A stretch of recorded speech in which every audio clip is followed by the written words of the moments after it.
नहाई जहर भइल बा। एगो गाँव के लइकी से प्यार भइल बा, बाकी अभी तक नहाई जहर भइल बा। हम कैसे हो के बताई हो, अपन दिल के है बात सुनाई, कैसे करी हम बखान रे बनी हमरा जिंदगी के जान भाई।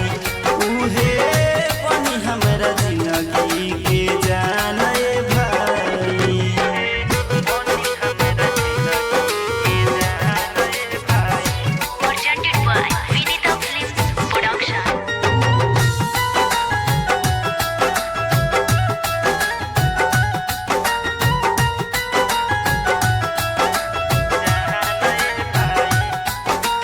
ओकर सूरतिया हमन के मूरतिया दिल में बाटे बसल हो। ओकर सूरतिया हमन के मूरतिया दिल में बाटे बसल हो। जब तक याद न करियो के निक न लागे हौसल हो। जब तक याद न करियो के निक न लागे हौसल हो।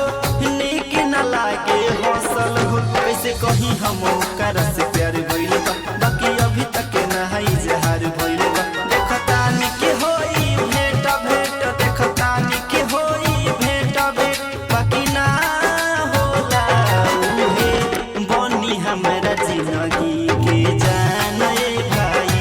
उहे बनी हमरा जिंदगी के जान भाई। बनी हमरा जिंदगी के जान भाई।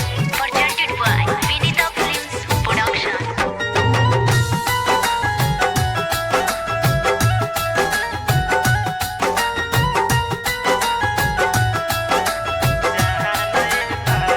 सीधु सिद्धार्थ के दिलवा के बनी रूहे दुनिया हो।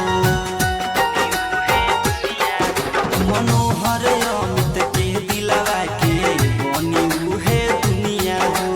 कहेले उनके घर के लोगवा बनी तोहर कनिया हो। कहेले उनके घर के लोगवा बनी तोहर कनिया हो। बनी तोहर कनिया हो। कैसे कहीं हम ओकर से प्यार भइल बा,